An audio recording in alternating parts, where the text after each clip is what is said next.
Knights of Spain, Warriors of the Sun. Hernando de Soto and the South's Ancient Chiefdoms by Charles Hudson.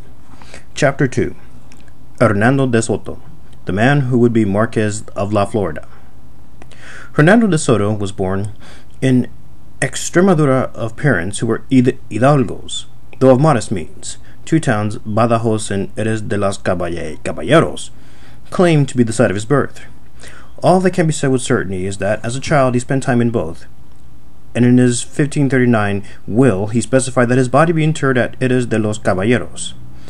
There is uncertainty as well about the date of his birth, but it appears to have been in the year 1500. Extremadura, in southwestern Spain, was a region of poverty and hardship, and like many young Extremadurans, De Soto chose to seek his fortune elsewhere.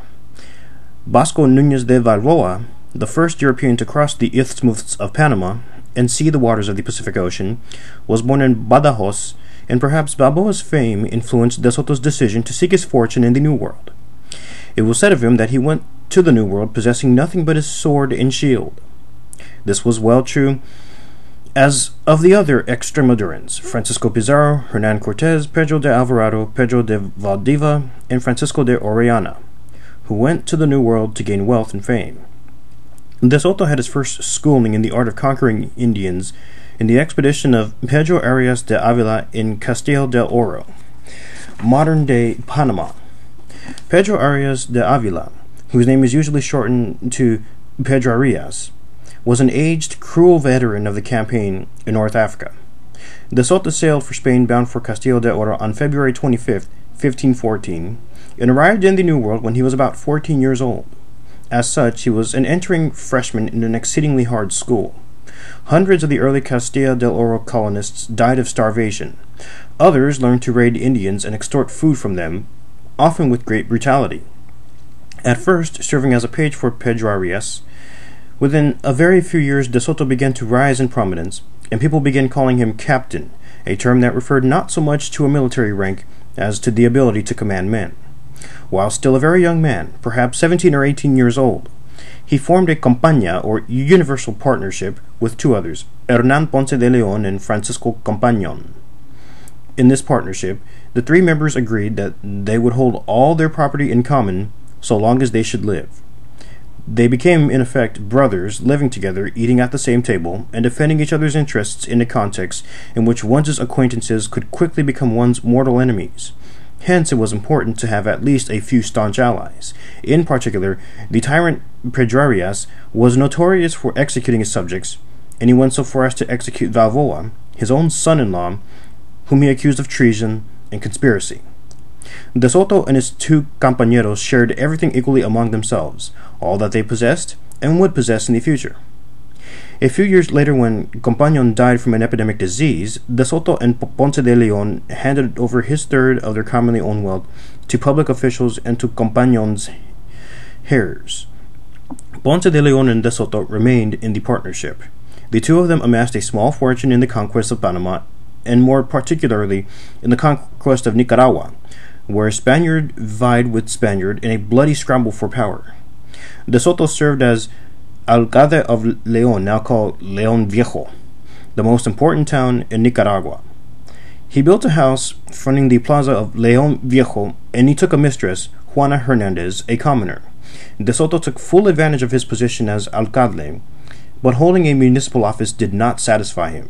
He had learned well the art of surviving under the paranoid rule of Pedro Reas, but what he longed for was more independence. Between 1524 and 1528, an opportunity began to materialize when a series of nautical explorations financed by Francisco Pizarro, Diego de Almagro, and Hernando de Luque probed the northwestern Pacific coast of South America. In 1528, they entered the Gulf of Guayaquil and reached the Inca city of Tumbes. They quickly realized they had touched the fringe of an advanced civilization complete with domesticated animals, clothing made of woven fabric, and wealth in precious metals. Francisco Pizarro returned to Spain and procured a capitulación to discover and conquer Peru. In 1530, Francisco Pizarro sailed from Spain to Central America with a small army of recruits, including his half-brothers Hernando, Juan, and Gonzalo Pizarro. When Pizarro arrived, Diego de Almagro learned to his disgust that he had been slighted in the capitulacion, but he was mollified by the promise of a territory of his own further south than that which was to be conquered by Pizarro. By about 1530, De Soto and Hernan Ponce de Leon were among the half-dozen richest men in Nicaragua.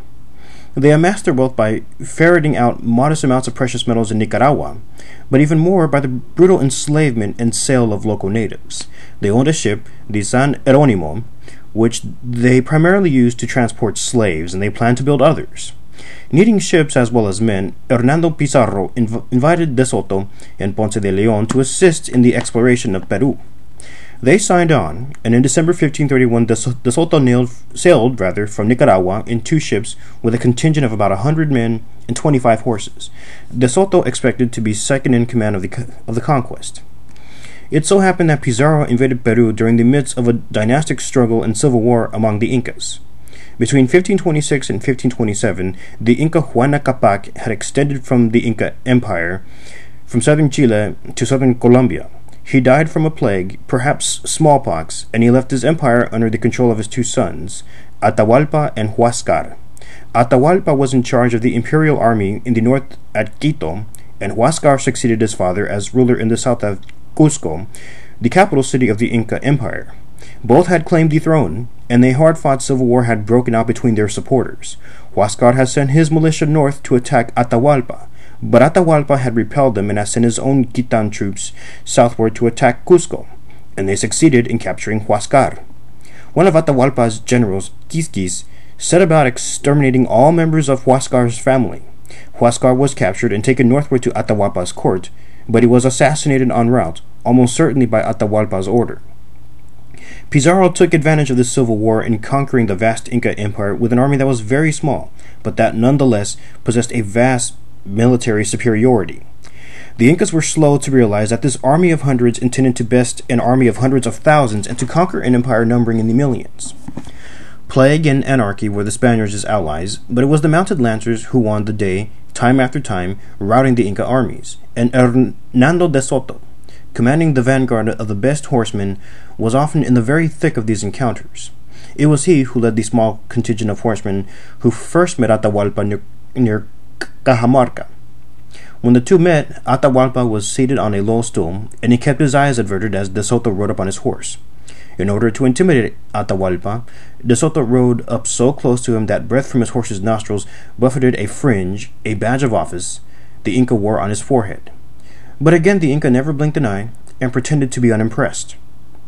In an outrageously bold maneuver, with 168 Spaniards pitted against thousands of Incas, Pizarro contrived to slaughter Atahualpa's retinue and to capture him, and De Soto played an important role in this capture. Later, desperate to purchase his freedom, Atahualpa commanded his subjects to collect together an entire room full of gold and silver, though Pizarro executed him anyway. When this wealth was divided, De Soto received a portion that was the third largest after Francisco Pizarro and Hernando Pizarro. De Soto later added to this fortune by looting and extorting all the gold and silver he could lay his hands on. De Soto played a leading role in the march southward from Cajamarca down the Inca road to Cusco, at times advancing ahead of the others, putting himself and his men in harm's way in doing battle with the valiant Inca general Quisquis. After Cusco fell, De Soto again led a contingent of horsemen and 5,000 Inca warriors in pursuit of General Quisquis. De Soto failed to kill him, but later Quisquis was killed by his own troops who wished to surrender when Quisquis was unwilling to do so. For a time, De Soto served as lieutenant governor of Cusco. After putting down the disorder among Spaniards after Cusco fell, and the men began looting, he oversaw the creation of a city council, courts, and a police force. Living in a spectacular palace that had been built by the Emperor Huayna Capac, he took as his mistress a beautiful Inca noblewoman, Doctor Chimpu, who was renamed Leonor after De Soto's mother. They had a daughter who was also given the name Leonor. In 1535, the king granted Diego de Almagro rights to a portion of South America that lay to the south of the 270 leagues specified in Pizarro's capitulacion. Essentially, Almagro was to have the territory of modern-day Chile. De Soto offered to buy into this expedition as an investor, but Almagro rejected his offer, and De Soto was deeply humiliated. When De Soto went to Peru with Pizarro, His partner Ponce de Leon remained behind in Nicaragua for a time to look after their interests there. But when he later joined De Soto in Peru, the two again lived in the same house, and their partnership continued as before. They formally renewed their partnership in Cusco on June 27, 1535. Evidently, De Soto's agreement with the Pizarros was ambiguous, because later it became clear that he and the Pizarro brothers had different ideas about what was De Soto's due under their terms of their agreement. The Pizarros claimed that De Soto and Ponce de Leon only contributed their ships to the enterprise, and for this, the two of them were due encomiendas, grants of Indian land entrusted to them as colonists. In addition, De Soto was made lieutenant governor of the main city of the land they conquered. But De Soto thought the fact that he supplied crucial men and horses for the conquest entitled him to be second in command of all Peru. Hence, he had been angered when he arrived in Peru and found that Francisco Pizarro's own brother, Hernando, was second in command. De Soto knew his position in the conquest of Peru was on shaky ground, and Almagro spurning him was the last straw. It was clear to him that if he were to have his own command, he would have to find it elsewhere. De Soto's greatest ambition was to be Marquess of a territory in the New World. He had failed to win a place on Almagro's expedition to Chile. If he remained in Peru, he would forever be a subordinate, and given De Soto's thirst for power, it is doubtful whether Pizarro was altogether comfortable with having him as a subordinate. The overarching strategy of the Pizarros in Peru was to push aside, expel, or if need be, destroy all the men who might challenge them. Hence, after the initial conquest of Peru, many prominent men returned to Spain, including De Soto's men from western Extremadura. According to a deposition made by Luis de Moscoso in Tenochtitlan in 1547, when things began going badly in Peru, both De Soto and Ponce de Leon began to talk of returning to Spain. Then, De Soto became so annoyed and angry that he decided he would proceed immediately to Spain with Luis de Moscoso, one of his most valued subordinates, leaving Ponce de Leon behind to attend to their possessions and enterprises. De Soto took with him the gold and silver that they had accumulated up to that time in their partnership. They did not divide it between them. Ponce de Leon authorized De Soto to use it as he saw fit to obtain concessions from Emperor Charles V at the court of Valladolid. In the Peruvian village of Gualuchiri, Luis de Moscoso saw De Soto take possession of this gold and silver, which he estimated to be about 100,000 ducats. Whatever De Soto might succeed in gaining through his negotiations at court was to be shared between him and Ponce de Leon, and De Soto was to return to Peru. All of their real property in Peru and all that was owed to them was to remain in the hands of Ponce de Leon. De Soto arrived in Spain in 1536. Though perhaps he and Ponce de Leon were not yet aware of it, the two of them had already begun diverging. De Soto wished for new lands to conquer, while Ponce de Leon wished to return to Spain to enjoy a comfortable life. In returning to Spain, De Soto claimed to be doing business on behalf of his partnership with Ponce de Leon. Ponce de Leon agreed to this action by De Soto, and he authorized him to spend as much as 100,000 castellanos on the initiative. Whatever the precise amount, De Soto arrived in Spain with an immense fortune. In Seville, he employed a retinue of servants, a mayordomo, grand master of ceremonies, pages, equerry, a chamberlain, footman, and other servants. But he found that wealth and the pleasure of displaying wealth did not satisfy him. What he wanted was honor and power. In November 1536, he married Isabel de Bobadilla, daughter of the now deceased Pedro Reas, and he received as dowry the cattle Pedro Reas had owned in Panama, along with the slaves who tended them. With this marriage, De Soto gained access to the political influence of the Pedrarias family. He petitioned Emperor Charles V to have his ancestry examined, his proof of the purity of his blood, and he was admitted into the elite military order of Santiago. De Soto wished to be a governor, a marquess, the equal of Cortes and Pizarro. He did not covet any particular part of the Indies. He first asked for the governorship of Quito, from whence he could launch an expedition into the Amazon basin. But this governorship fell under the aegis of the Pizarros, and it was denied him. He next failed to secure the governorship of Guatemala. From hence, he could have launched an expedition along the Pacific coast. Perhaps concerned about reprisals by the Pizarros, he asked the court of Charles V to officially confirm his title to the Indians and property he and Ponce de Leon owned in Peru. When De Soto first reached Seville, his gold and silver were seized by the Casa de Contratación, not sure how to say that, so that an accounting could be made. When it was returned to him, the crown had held back a reported 50,000 ducats as a loan. A year or so later, a portion of this was paid back to De Soto in the form of uros, Granada silk annuities. In 1537, Charles V granted him the right to conquer La Florida, and he was appointed adelanto of that venture, as well as governor of Cuba. And to some of the lands he would conquer, he would bear the title Marquess. All previous royal contacts that had granted lands in La Florida were invalid by the time De Soto arrived in Spain, because all previous colonization schemes in the southeast had failed. All three previous contracts were consolidated in De Soto's contract. So he fell heir to Juan Ponce de Leon's Peninsular Florida, the land originally named La Florida, Narvaez's Gulf Coast, beginning at the Rio de las Palmas, and Ayllon's South Atlantic coast, as well as all the vast territory contained within these areas. The three together were named La Florida by royal decree. In some of its stipulations, De Soto's capitulación resembled those of Ayllon's and Narvaez's. He had 4 years in which to explore La Florida at his own expense before creating a permanent colony and selecting his own land for settlement, which was to have as a boundary, 200 leagues of the coast, about 640 nautical miles. And within this area, any 12 square leagues could be his personal estate. Unlike Ayllon and Narvaez, he was granted authority to confer encomiendas, an enticement that was presumably intended to offset La Florida's reputation as a place that was unhealthy for Spaniards. This authority must have been an extraordinary incentive for investors. He was also granted tax incentives, and after first taking out the crown's customary fifth of any loot or ransom he collected, he could keep for himself 1/7 of what remained, the other 6/7 going to his men. He was adelantado and governor of Florida for his lifetime. And an important provision in his contract was that he was named governor of Cuba, from whence he could extract the necessary provisions and supplies to get his colony underway, this being a very considerable advantage that Ayllon had lacked. A few months after De Soto received his capitulación, Cabeza de Vaca returned to Spain as if back from the dead, with stories and a written account of what he had experienced as a survivor of the Narvaez expedition.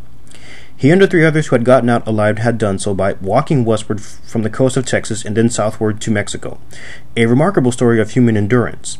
He described the hardships he and his comrades had suffered, but at the same time he conveyed a strong impression that riches could be obtained in La Florida. In part, he encouraged this impression by his refusal to directly answer questions put to him by some of those who were thinking of going with De Soto, who asked him whether there was a rich society in this new land. He would only say that some of the information he possessed was for the king's ears only. Both from what he said and what he refused to say, some drew the conclusion that he himself wished to govern La Florida, and that it was indeed a very rich land. But De Soto had already been granted the contract to colonize La Florida. He offered Cabeza de Vaca a place in his expedition, but Cabeza de Vaca declined when De Soto would not give him money to purchase a ship. 2 of Cabeza de Vaca's relatives, Baltasar de Gallegos and Cristobal de Espinola, decided to go with De Soto on the basis of what Cabeza de Vaca had told him. When Cabeza de Vaca backed out, Gallegos and Espinola asked him whether they should remain with the expedition. He replied that he had withdrawn because he expected to govern a different territory, and he did not wish to be subservient to another. He advised them to sell their estates and go with De Soto. Cabeza de Vaca obtained an audience with Emperor Charles V and told him about what he had suffered and seen in the southeast. The Marquess of Astorga gained access to some of the information in the report Cabeza de Vaca gave to the emperor, and on the basis of it he decided to send his brother Don Antonio Osorio on the expedition. 2 of his kinsmen, Francisco and Garcia Osorio, went along as well. Don Antonio disposed of an income of 600,000 reales, which he received from the church, and Francisco Osorio disposed of a village of vassals he owned in the district of Campos. Cabeza de Vaca seems to have thought one could have a future in La Florida, though precisely what he thought it could have been is unclear. Perhaps it was because, in the course of his long walk to Mexico, he had encountered people possessing both cotton cloth and turquoise, and had not Cortez first found cotton cloth and turquoise, and then gold and silver as he marched toward the Aztecs?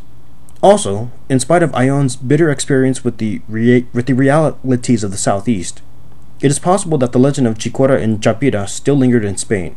Whether intentionally or unintentionally, Cabeza de Vaca fostered the mirage of another Peru, another Mexico, in the unexplored land of La Florida. Around De Soto and his associates, hopeful expeditionaries swirled in a kind of frenzy. More wanted to go, some of them wealthy, than could be accommodated. What was the character of this man who played important roles in the Spanish exploration and conquest of all three major geographical regions in the New World: Central America, South America, and North America? De Soto could sign his name, and he was probably literate, though he did not advance himself through learning, and he shows little of the legalism of some of his contemporaries.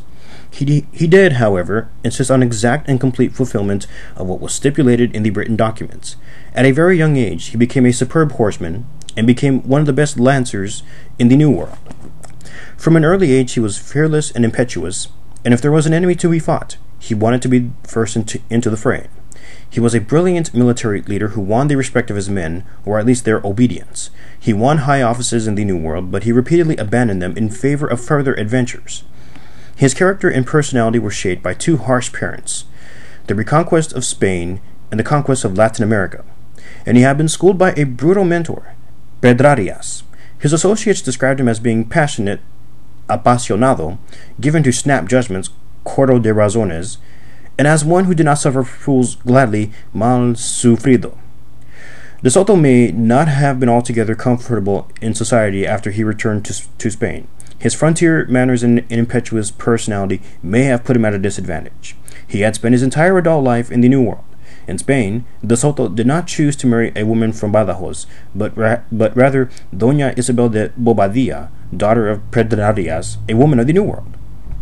De Soto has generally been depicted as a hero in the popular culture of the United States. In his defense, it could be said that he shows less savage cunning and vindictiveness than that of the Pizarros. But he was no less ambitious and greedy than they were, and he wished to be their equal. He wished to conquer and govern a portion of the New World comparable to Mexico and Peru. He was like most of his contemporaries in having no compunction about killing anyone whom he defined as an enemy. And when he thought it necessary, he had no apparent qualms about subjecting people to mutilation, torture, and horrible death. Organization of the expedition. De Soto selected some of the principal officers for his La Florida expedition before he went to Valladolid for an audience with Charles V. Indeed, several of the most trusted of these officers had served under him in Peru and had come to Spain with him. These included Luis de Moscoso y Alvarado, who was to serve as master of camp and as field marshal. De Soto often put Moscoso in charge of the main army, and he assigned important tasks of leadership to him.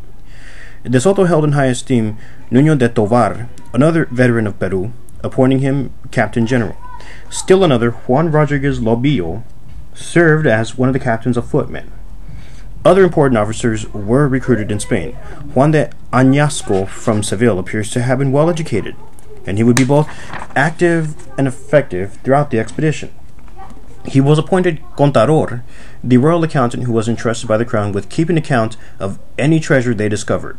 He was one of De Soto's favorites, often serving as captain of horsemen, and he understood something of the art of navigation. He alone procured a royal permit to trade with the natives of La Florida. Baltasar de Gallegos was a kinsman of Cabeza de Vaca. He sold all his property in Spain in order to go on the expedition. De Soto made him chief constable, and he relied on him for important assignments almost as much as he relied on Juan de Añasco. Others recruited in Spain were to play important military roles. Arias Tinoco and Alonso Romo de Cardeñosa, both relatives of De Soto, and Pedro Calderón of Badajoz were captains of horsemen. Francisco Maldonado was a captain of footmen, and Cristobal de Espindola, another kinsman of Cabeza de Vaca, was captain of the halberdiers who served as De Soto's guard. Still, others recruited in Spain were to serve as officials. Luis Hernandez de Viedma served as the royal factor, and Rodrigo Rangel served as De Soto's private secretary. Both of them wrote accounts of the expedition. Juan Gaitan, veteran of North Africa and a nephew of the Cardinal of Sigüenza, served as treasurer. Maestro Francisco, a boatwright from Genoa, was not well liked by the men, but he was to play an important role in the expedition. Several of the more prominent men had servants. De Soto had a steward, Prado, a chamberlain, Fuentes, and 3 pages, Pibera, Villora, and Juan Lopez Cacho. Don Carlos Enriquez had a female servant, Ana Mendez. Several black men were included. Some of them were slaves, but others, perhaps former Moorish slaves, were freemen. One of these, Bernardo Loro, was a servant of Pedro Calderon. Isabel de Bobadilla took with her 3 white slaves, possibly Moors, who had been Christians since before they were 12 years of age. To a degree that is surprising to modern people, De Soto's army was held together by powerful bonds of locality and kinship. It was not an army of strangers. De Soto began forming up his army after he returned to Seville from Valladolid. Of 257 known survivors of the expedition, the place of birth of 240 are known. This represents a sample of over a third of the people who went with De Soto to La Florida. A full 41% of these survivors were from Extremadura. The next important province was Andalusia, a poor section with 12%, and after that, Leon with 11%. Others were from Castilla la Nueva, 7%, Galicia, 3%, Vizcaya, 4%, and Portugal, 5%. There was also 1 French and 1 Italian survivor, as well as several who were from unknown foreign countries. Many members of De Soto's army were connected by kin ties. Moscoso took along 2 of his brothers, Juan de Alvarado and Cristobal de Mosquera. Don Carlos Enriquez married De Soto's niece, Isabel de Soto, and he took her to the New World with him. Several of De Soto's relatives went along, including Diego de Soto, his nephew, Arias Tinoco, Alonso Romo, and Diego Tinoco. A substantial company of Portuguese, some of whom had fought in North Africa, elected to go with De Soto. They may have first learned of the expedition when Moscoso visited Elvas. On that occasion, Andre de Vasconcelos approached Moscoso and asked him to put in a good word for him with De Soto. He sent papers along with Moscoso to De Soto, and on the basis of these papers, De Soto invited Vasconcelos to join the expedition, promising him that he would be favored and would have men to command.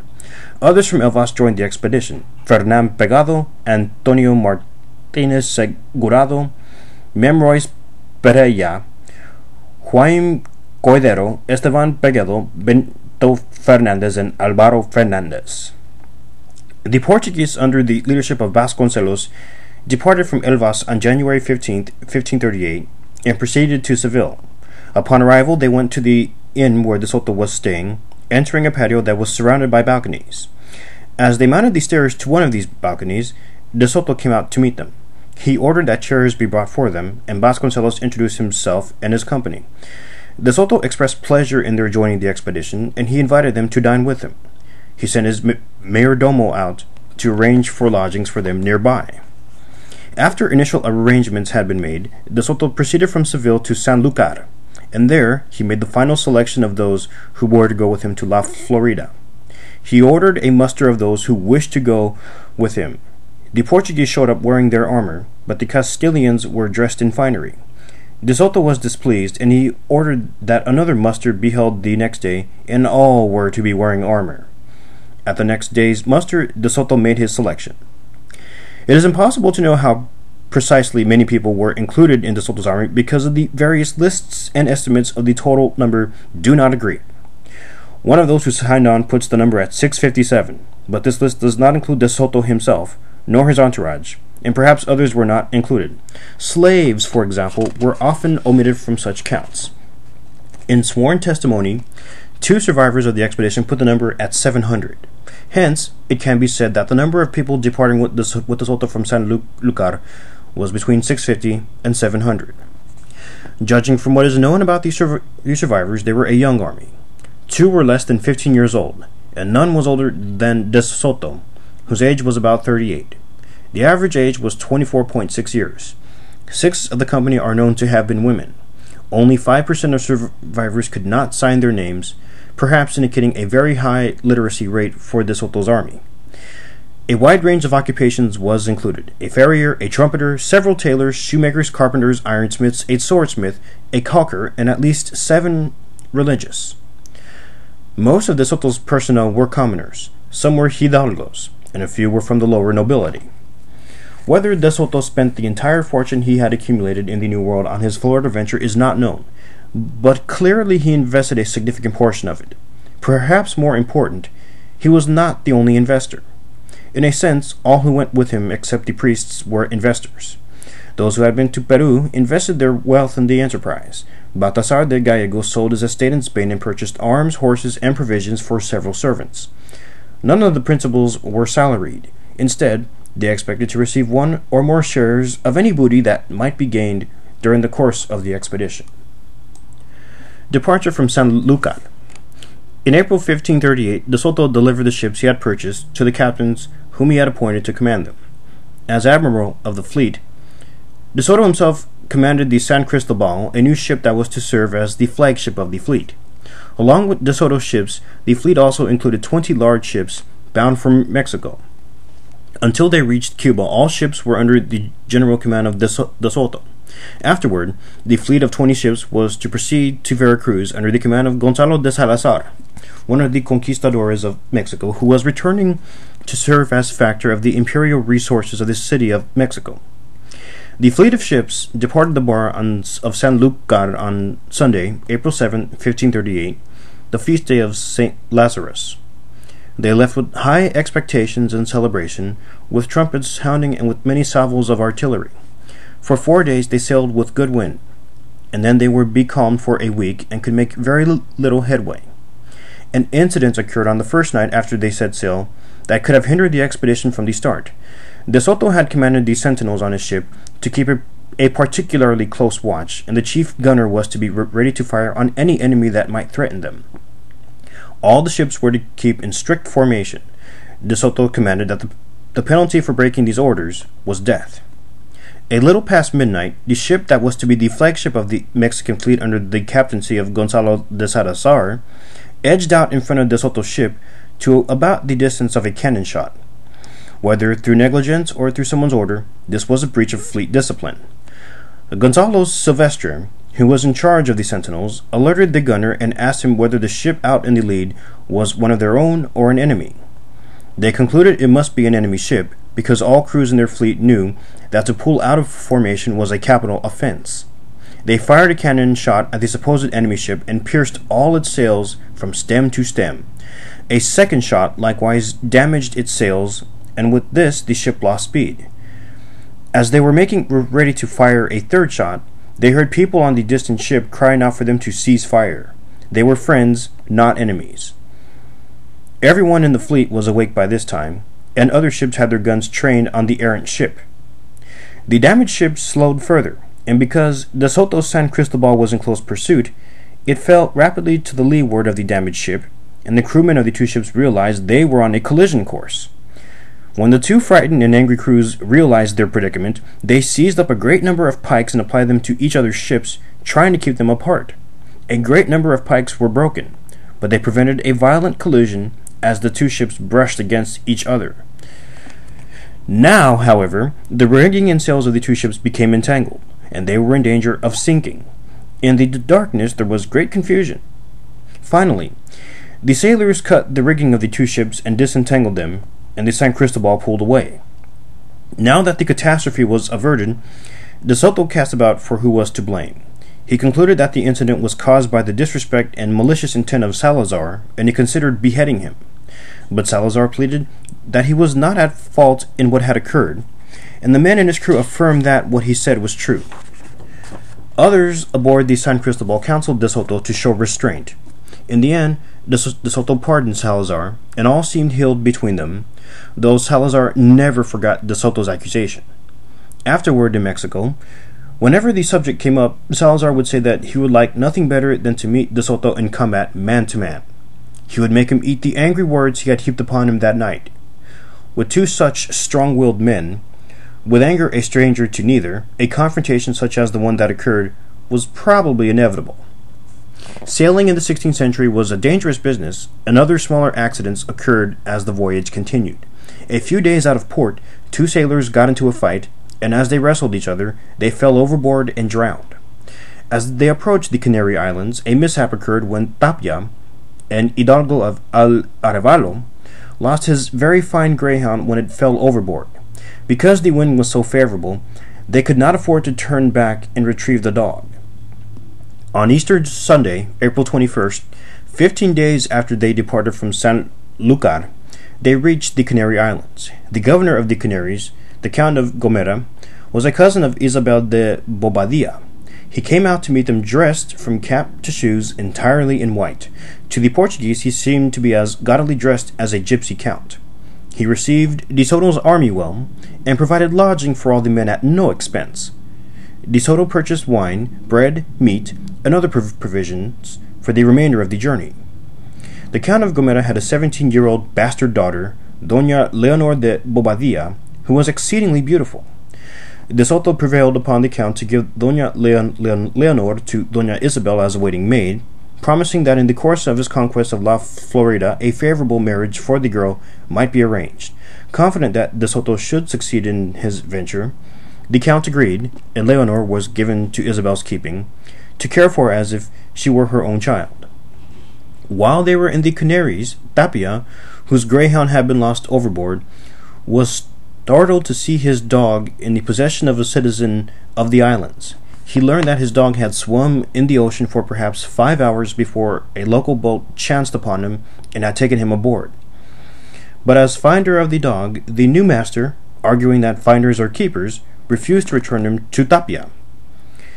They departed from the Canaries a week after they had landed, and they sped forward, favored by a good wind.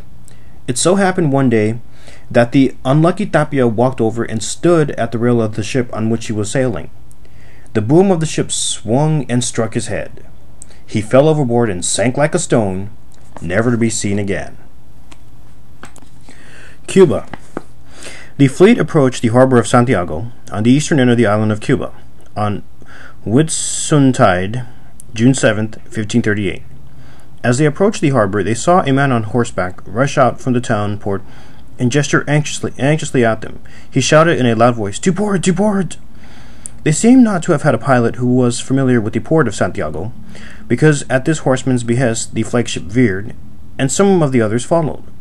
But then the man on land seemed to have second thoughts, and he frantically signaled them to veer in the opposite direction, shouting, "Return! Return to the other side before all of you are lost!"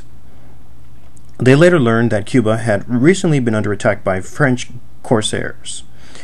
The residents assumed that the approaching ships were pirates, and they sent the men out to try to decoy the ships onto some rocks. When the man at last realized they were not corsairs, it was almost too late. The flagship took a sharp turn, but a violent shudder went through the ship. The men rushed to the pumps, seeking what looked like water in the hold. Some on board panicked. They put a small boat into the water, and Doña Isabel Leonor de Bobadilla and the wives of Baltasar de Gallegos and Don Carlos Enriquez were put ashore, as were several panicky young men who had rushed to escape the ship. But when the sailors went below to inspect the damage more closely, they found that the ship was intact. The liquid in the hold was a large quantity of wine, vinegar, oil, and honey that had spilled from ceramic jars, broken by the lurching of the ship. A different kind of misfortune now befell Nuño de Tovar. During the voyage from the Canary Islands, he somehow managed, in the close quarters of the ship, to have an affair with the beautiful Leonor de Bobadilla, and he got her pregnant. De Soto was furious when he learned of it, and he demoted Tovar from the post of Captain General. Tovar married Leonor, but doing so did not mitigate his fall from grace. He determined to go on the expedition to La Florida and try to restore himself in De Soto's esteem. Upon coming ashore, a gentleman of Santiago sent De Soto a roan horse for his personal use, and another steed for Doña Isabel. All of the foot soldiers and cavalry of the town came down to welcome the newcomers. De Soto and some of the men were quartered in the town, while others went out into the country, where they were quartered in groups of 4 and 6 at no expense to themselves. Cuba must have seemed exotic to those in De Soto's army who had never been to the New World. There were only 6 towns of Spaniards on the island of Cuba, Santiago and Habana, each with about 70 or 80 houses, and Baracoa, Bayamo, Puerto Príncipe, and Sancti Spiritus, with 30 to 40 houses each. Most of these houses were built of boards and had thatched roofs. Only the houses of the wealthy were built of stone, with lime mortar, and were roofed with tiles. Santiago, the principal town in Cuba, had a Franciscan monastery and a church with a parish priest and 7 secular priests. Many of the trees and plants growing on the large farms around Santiago were unfamiliar to the Spaniards. These included pineapples growing on low plants whose leaves thought they resembled aloe, and a tree that produced anoma fruit, the size and shape of a small pineapple but with a pulp said to be as tasty as a curd. Other trees produced guava, shaped like a hazelnut, but the size of a fig, and the mamey fruit, which grew to the size of a peach and was considered by Spaniards to be the most delicious of the island's fruits. They saw plantains, which grew in batches of 20 or 30 on a single stalk, that bent over as the fruit grew larger. Figs and oranges, introduced into Cuba from Spain, produced fruit all year long because of the tropical climate. Most of the people, and especially the slaves, subsisted on yams and cassava, the latter a root that was deadly, until it was leached of its poisonous acid, as one of De Soto's sailors found to his misfortune, when he foolishly ventured to taste an unprocessed cassava root. The planters of Cuba produced great numbers of horses, cattle, and pigs. The horses were of good quality, and some individuals in Santiago owned herds of as many as 50 or 60. Many of the cattle and pigs escaped into the wild, where they had created a maze of trails through the forests. They multiplied greatly in the wild, because on the island of Cuba there were no wolves, bears, or cougars to prey upon them, only feral dogs. It sometimes happened that a Spaniard would get lost and wander around in this maze of animal trails for days or even weeks at a time. The roads between towns had to be kept cleared by men wielding machetes. If they were not cleared regularly, they would quickly grow up in vegetation and be lost to sight. In Cuba, it was dangerous to travel unless one had an Indian as a guide. The Spaniards had mined a considerable quantity of gold in Cuba, but the slaves they used as miners were in short supply. The labor regimen was so severe and the work in the mines so hard and brutal, many of the slaves had hanged themselves rather than keep on. Vasco Porcayo de Figueroa, a wealthy planter who lived near the town of Trinidad, had used slaves to mine gold. On one occasion, it was said, one of his overseers heard that some of the slaves had determined to hang themselves. This overseer went to where the slaves were to do this. He had with him a noose, and he told them that if they hanged themselves, he would do the same, and if they thought they had it hard in this world, they would see what he would do to them in the next world. With this dismal prospect, so the story goes, they decided to forego meeting a devil they did not know, and to stay in this world with the devil they knew. There was a distinct and well-perceived labor shortage on the island of Cuba. The people of Santiago were twice pleased at the arrival of De Soto's fleet. Not only had it turned out that they were not under renewed attack by French pirates, but the new governor of Cuba had arrived. The celebrations lasted for several days, with dances and masquerades at night, and various games during the day. They played at Juegos de Cañas, a game introduced by the Moors, in which teams of horsemen charged at each other, throwing cane laces, which they deflected with their shields. They sponsored bullfights in which men rode their horses and wielded their lances. Those who excelled at arms, at riding, or at games were given prizes of gold and silver trinkets, or silk and brocade. Those who did least well were given booby prizes. De Soto visited other towns in the vicinity of Santiago, appointing ministers of justice to represent them, and he and his men began purchasing the horses that would be so important in the course of the expedition. While he was at Santiago, De Soto was visited by Vasco Porcayo de Figueroa, the wealthiest man in Cuba. He was over 50 years old and was somewhat the worse for wear after many military campaigns both in Europe and in the Caribbean. But the new expedition caught his enthusiasm. As later became plain, one of his motives was to capture Indian slaves for his plantations and mines. He reached an agreement with De Soto that he would go with him to La Florida, and De Soto appointed him lieutenant general of the fleet and army. Vasco Porcayo promised to take a number of servants along the expedition, as well as stores of food, especially cassava bread, and equipment. He brought along a large number of horses for his own use, and he donated others to be used by De Soto's men. And not least in importance, Vasco Porcayo supplied a herd of pigs to be taken along the hoof as a mobile larder. That Vasco Porcayo elected to go with De Soto probably inspired a number of other Cubans to join the expedition. These newcomers compensated for the loss of several individuals who came from Spain with De Soto, but who, for various reasons, decided to remain in Cuba. De Soto ordered Don Carlos Enriquez to go to the ships as they sailed on to Havana, taking Doña Isabel and most of the men. About 150 of the men were ordered to travel overland from Santiago. They bought horses and set out for their first destination, Bayamo, where the inhabitants took the men into their houses in groups of 4 and 6. Their only expense was corn for their horses, since De Soto, as governor of Cuba, was empowered to levy a tax on tribute and services as they traveled along. These uninvited guests must have imposed a considerable burden on the local population. The Spaniards made particular note of the river that ran past Bayamo, remarking that it was infested with giant lizards, actually alligators, that preyed upon people and animals swimming in the water. They also encountered large snakes as thick as a man's thigh, but that moved sluggishly and were not to be feared. From Puerto Principe, De Soto went by dugout canoe along the coast to the house of Vasco de Figueroa to get some news of the ships that had sailed for Habana. Upon arriving, he learned that a storm had come up while the ships were en route, and they had become separated and blown out to the sea. De Soto proceeded immediately to Habana by boat to see what damage had been done. He learned that there was in fact little damage, but the ships had been 40 days in reaching Havana, and all on board had suffered from want of food and water. They had been blown very far off course, so much so that 2 of the ships had in fact sighted the Florida Peninsula. The party of horsemen continued traveling overland. They divided themselves into 2 companies so as to not overburden the people among whom they traveled. They took a long supply of cassava bread, but because this bread dissolved when it became moist, it did not travel well. Consequently, the men had to rely mainly on wild pork or beef, which was killed by a native hunter who had brought along a pack of dogs. From Puerto Principe, they continued on to Sancti Spiritus with its groves of orange and lemon trees. Half the men stopped off here for a rest. The others continued on to the coastal towns of Trinidad. As they traveled along, they were plagued by mosquitoes, which were especially bad when they crossed a swamp they called the Marsh of the Watering Trough. It was half a league wide, and in passing through it, they had to swim the distance of a long crossbow shot. The rest of the distance they had to wade, often in mud up to their knees and in water up to their waists. Embedded in the mud were sharp clam shells that cut through their shoes and into their feet. They towed their clothes and saddles on small makeshift rafts, so that they were almost naked.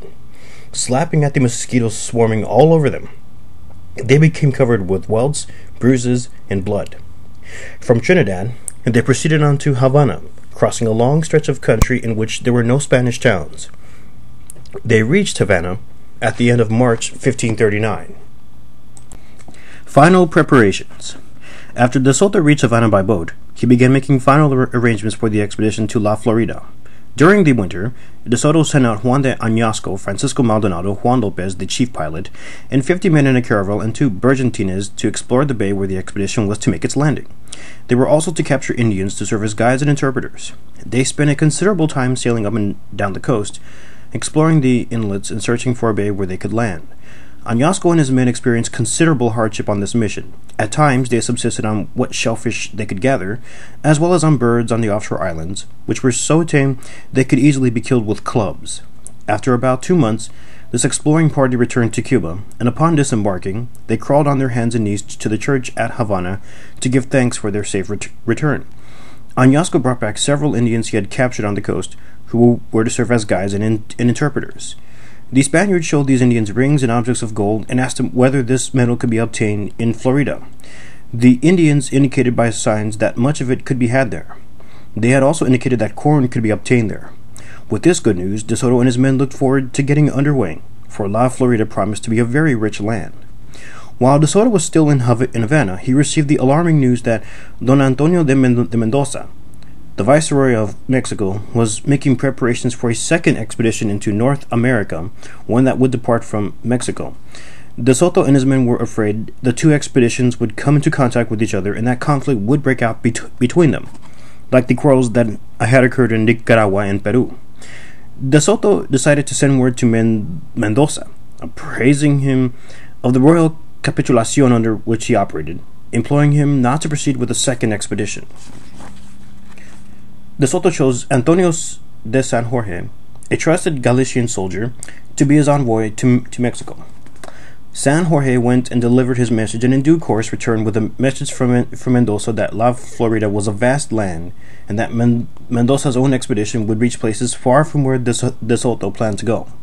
He assured De Soto that the two expeditions would not meet up with each other and offered assistance for De Soto's expedition. De Soto was satisfied with this. In fact, Mendoza had been disturbed when he first heard news of De Soto's planned expedition, and he had received an order from the crown that he was not to intrude into the area reserved for De Soto. His anxiety was compounded on September 2nd, 1539, when Fray Marcos de Niza returned to Mexico City from an expedition to the north, claiming that great wealth existed at Cibola, the Zuni Pueblos. By this time, De Soto and his men had already begun their expedition, but Mendoza was afraid that this news from Fray Marcos would reach Havana, and attempting to suppress it, he issued a decree forbidding anyone from departing from Mexico without a license. In spite of Mendoza's decree, the news reached Havana in November. Going forward with his own plans, on February 23, 1540, Mendoza sent Francisco Vasquez de Coronado north from Mexico to search for the gold of Cibola. De Soto proceeded with final preparations. For 2,000 ducats, he purchased a cattle ranch complete with slaves and a well-furnished home, which he left in the care of Doña Isabel. He appointed Doña Isabel to serve in his absence as governor of the island of Cuba. The wives of Don Carlos Enriquez, Baltasar de Gallegos, and Nuño de Tovar remained in Havana with her. De Soto appointed Juan de Rojas to serve as her deputy in Havana, and he appointed Francisco de Guzman to serve as her deputy in Santiago. Both of these men have served in the same capacity before De Soto arrived. A short time before the fleet was to embark for La Florida, a ship fleeing a storm took refuge in Havana harbor. People in Havana watched this ship approach the entrance to the harbor 3 times, and each time fought its way back out to sea, suggesting that it was trying to avoid coming into port. The storm, however, was so great that the ship finally had to enter the harbor to find a safe haven. On board the ship was Hernán Ponce de León, De Soto's compañero. But this was no joyful reunion. Ponce de León had liquidated some of their holdings in Peru, and he had a considerable fortune on board ship. He knew De Soto was in Havana and was governor of Cuba. He also knew that De Soto, seeking to finance his expedition, would claim his share of this treasure, and perhaps more than his share, and for this reason he attempted to avoid the harbor. Once in port, Ponce de León warned his seamen to conceal the fact that this treasure was aboard ship. If anyone should ask, they were to say that it had been left behind at Nombre de Dios. When De Soto learned that Ponce de León had landed, he went to greet him. They exchanged pleasantries, but Ponce de León said he was exhausted from the storm and wished to remain aboard ship for one more night. De Soto sensed that something was amiss, and upon taking his leave, he commanded that guards patrol the area where the ship was moored that night. Ponce de León came up with a plan. He would leave the silver he was carrying aboard ship, so that he would have something to show De Soto, but he commanded 2 black slaves to load 2 chests of gold and precious jewels onto a small boat and take them to the house of a friend for safekeeping.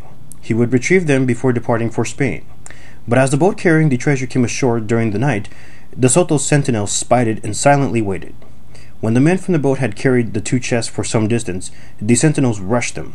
Ponce de León's slaves dropped the chests and fled back to their boat.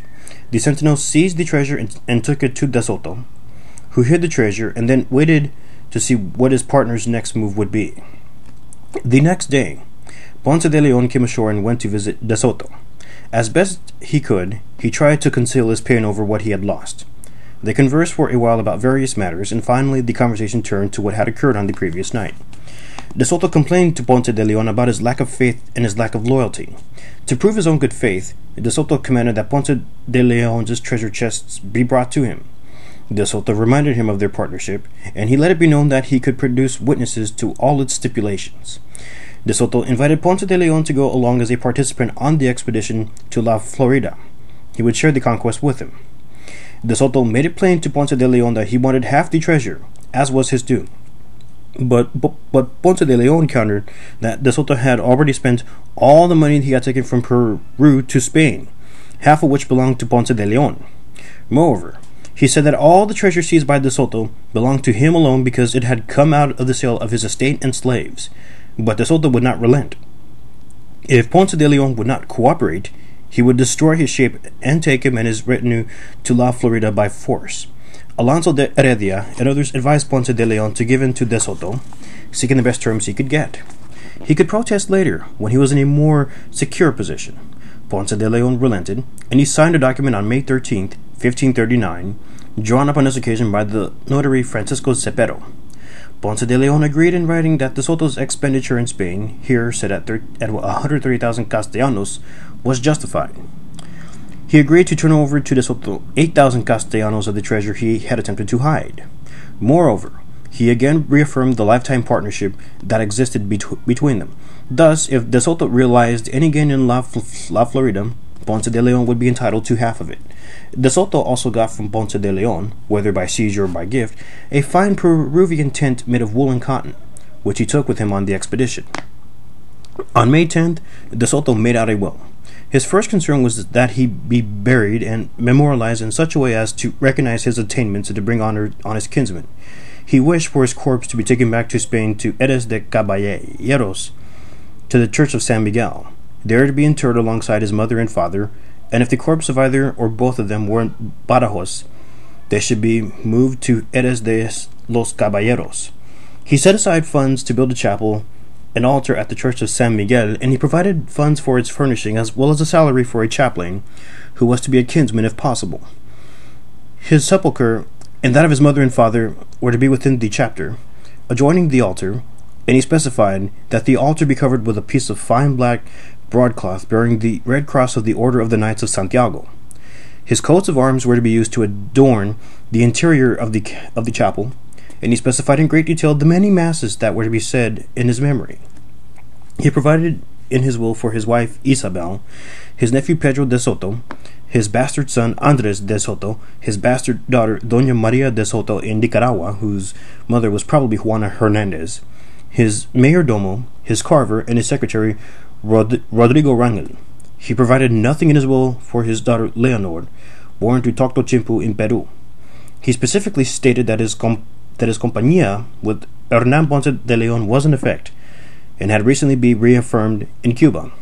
And finally, as a charity, he stipulated that a portion of his silk revenues in the city of Granada be spent providing dowry for poor orphan girls of his lineage to the 5th degree, and if there be none, then poor orphan noble daughters of the city of Reas de los Caballeros. The will was witnessed by Fray Juan de Gallegos and Fray Francisco de la Rocha. De Soto gave the order to load up the ships. Those boarding included a few men from Cuba who had volunteers or had been coerced into going. As governor of Cuba and adelantado of La Florida, De Soto had the power to impress people into serving against their will. He forced a certain bachiller, an educated man, to join the expedition, as well as a barber, a master shipwright, and several seamen and soldiers. The financing of the expedition must have been a considerable drain on the Cuban economy. Ponce de Leon watched De Soto's fleet sail out of the harbor. He remained in Havana under the pretense of waiting for more favorable weather. But 8 days after De Soto departed, Ponce de Leon filed suit with Juan de Rojas, testifying that it was because of his fear of De Soto that he had handed over 10,000 pesos to Doña Isabel. He contended that he did not in fact owe this money to De Soto, and it should be refunded to him. If he received no satisfaction, he would present his suit to His Majesty, the Emperor. Doña Isabel countered that Ponce de Leon owed much more than 10,000 pesos to De Soto, and that he should be put in jail until the records could be examined. But Ponce de Leon either heard about Doña Isabel's threat or anticipated what it would be. As soon as he could, he boarded ship and set sail for Spain. This concludes Chapter 2.